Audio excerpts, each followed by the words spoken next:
start right there with the definition. Yeah. What exactly does the source say Moffenmeid means? Right. So the entry defines it basically as a term for Dutch women who had a relationship, and it stresses this could be a real or just a perceived relationship with a German soldier during the occupation. Mm-hmm. And the term itself, well, Moff was uh, a common derogatory Dutch slang word for Germans, and maid just means girl or maiden. So pretty nasty label from the get-go, Yeah. German girl. But you mentioned perceived relationships, and the source stresses right away that these relationships weren't all one thing, correct? Absolutely not. That's a really crucial point the source makes. It highlights the nuance. Yes, maybe some women were pro-German, maybe some were sex workers, but often it says they simply, quote, happened to like a German man. Just a human connection. Exactly. And critically, the source also explicitly mentions that in some cases, women were coerced, forced into these relationships by German soldiers. So you've got this whole spectrum. That distinction. Yeah. About genuine affection versus coercion versus maybe political sympathy that feels so important given the blanket judgment the term implies and the numbers involved. But sources give some estimates, right? They weren't small. No, not at all. The source estimates around 140,000 women were in relationships like these. And from those relationships, something like 13,000, 15,000 children were born. Wow. That's a significant number of people. It really shows this is a widespread social reality during those years. Definitely. And how are these women viewed during the occupation? What does the source say about the public mood then? Well, the entry notes that a negative perception really started building up during the occupation itself. The dominant narrative, it says, was based on assumptions that these women were, trying to get ahead, maybe seeking material gain, or that they were promiscuous, or perhaps sympathizers with the Dutch Nazi Party, the NSB. So the judgment was already brewing based on these kinds of negative stereotypes the source mentions. Yeah. But the entry also points out some maybe more surprising practical aspects from the German side. Yeah, it does. It mentions the Nationalsozialistische Volkswohlfahrt, the NSV, which apparently offered support to pregnant women who were expecting a child with a German soldier. This started around summer 1942. They even set up special clinics in places like Amsterdam and Rotterdam. And marriages happened too. The source gives a figure 1,600 requests from German soldiers to marry Dutch women between mid-1942 and mid-1943. Okay. And there's a really jarring detail in the source. Under the occupation rules, it says Dutch girls who were minors could actually marry a German soldier without their parents' consent. That's deeply disturbing. The source also mentions a kind of shift over time during the occupation itself. It does. It suggests that most of these relationships actually formed earlier on, say between 1940 and 1943. After 43, the occupation in the Netherlands got much harsher, much more violent. Right. So naturally, having a relationship with a German soldier became even more dangerous and, well, less acceptable in the eyes of many Dutch people. Okay, now we get to the part of the source that details the immediate aftermath of liberation. This is where some truly harrowing events are described. What does the entry say about this Volksgericht? Volksgericht, yeah. The source explains it translates to people's justice or people's court, but crucially, it was justice, or rather punishment, carried out completely outside any legal framework. Public humiliation, summary punishment, basically. Enacted by who? Not the official authority. No, that's a key point the source makes. It says thousands of women, often just suspected of being Moffenmeiden, were rounded up by ordinary citizens or by the Ordedienst, a kind of temporary civic guard, or members of the Binnenland Strijdkrachten, the Dutch resistance forces. And this happened without any investigation, any trial. None whatsoever, according to the source. They were just grabbed, often based on rumor or accusation. And then what happened? The source describes public shaming. Yes, very public and very brutal.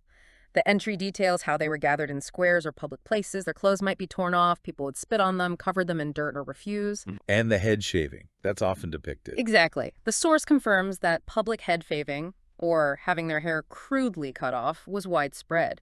It also mentions some were painted with swastikas, or even smeared with tar or pitch. Just horrible acts of public degradation. And the source points out a really devastating injustice here. Many targeteds were completely innocent, or their situations were misrepresented. Yes, it makes that crystal clear. It explicitly states that among those punished were women who had actually been working for the resistance, maybe gathering intelligence, or using a relationship as cover for illegal activities helping others. Unbelievable. And others were simply victims of personal vendettas, maybe a jealous ex-partner spreading lies or a neighbor settling scores. And again, the source reiterates, some of the women punished had been forced into relationships by Germans, so victims were being punished alongside or instead of collaborators. That's just a total breakdown of any sense of justice. Did the source mention any outcomes from this, beyond the immediate humiliation? It does mention a truly tragic consequence. Some women, including those known to be innocent, committed suicide after enduring this public ordeal. Oh, terrible. Yes, though it adds a small detail that in some cases later on, public apologies were actually printed in local newspapers for women who were acknowledged to have been wrongly accused and mistreated. A very small, very late gesture, I imagine. Yeah.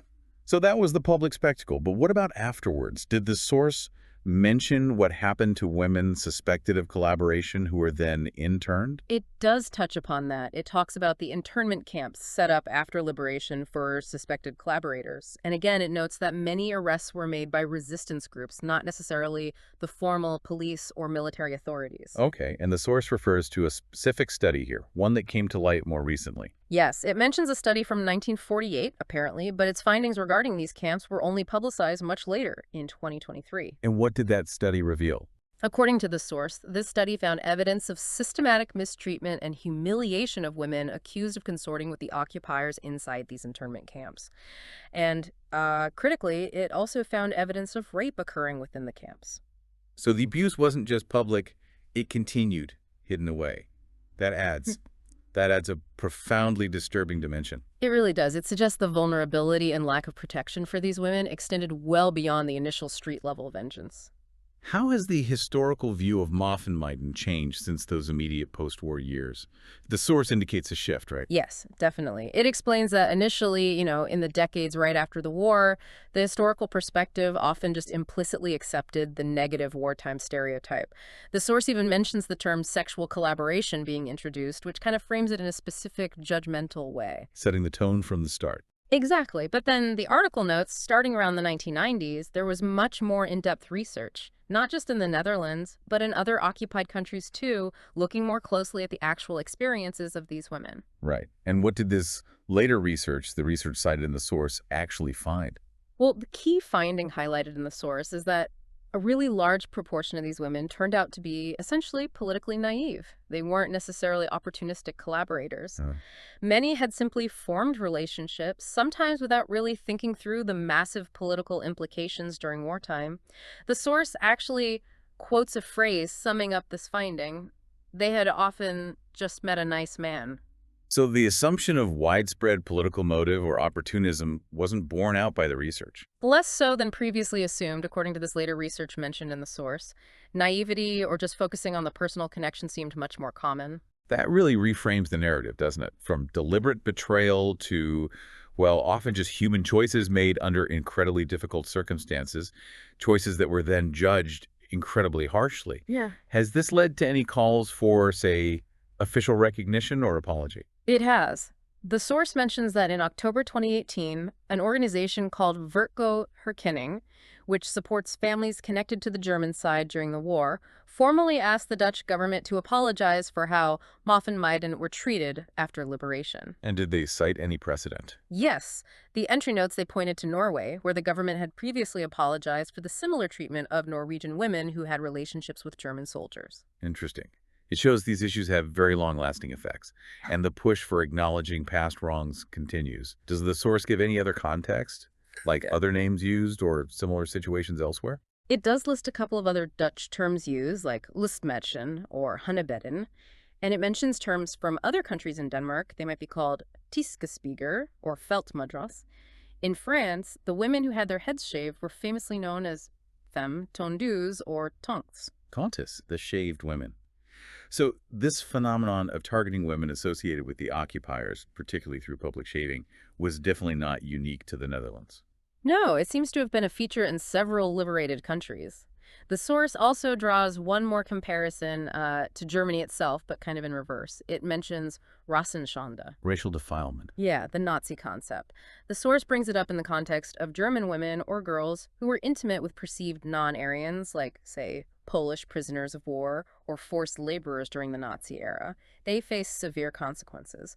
While the power dynamics are different from the Dutch Moffenmeid situation, the source uses it, I think, to show this broader, disturbing theme of controlling and punishing relationships across enemy or racial lines during and after wartime. Okay, so let's try to wrap up this deep dive, pulling together what we've learned from this source material on Moffenmeid.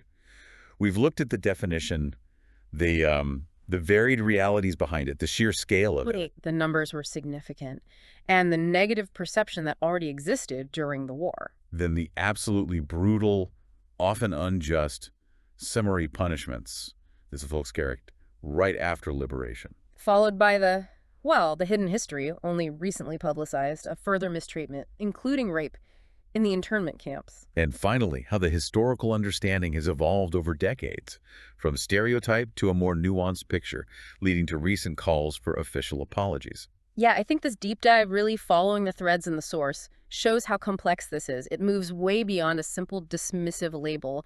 You see the human stories, the terrible injustices. The source really hammers home that for many, the end of the war wasn't an end to their suffering. Not at all. And it shows how collective anger, maybe understandable collective trauma after occupation, can just explode in ways that completely bypass any sense of justice, targeting individuals who are often already vulnerable. What really stands out reading through the source's account is this terrifying collision between the need for accountability after conflict, which is real, and the immense danger of mob rule, of summary justice fueled by rumor and anger, especially when directed at individuals whose lives don't fit neatly into good or bad wartime boxes. It leaves you thinking, doesn't it? About the pressures of occupation, how quickly public opinion can turn toxic, the power of rumor, and just what happens when the basic safeguards of justice completely collapse in that chaotic moment right after a war ends. A really sobering look in a dark chapter.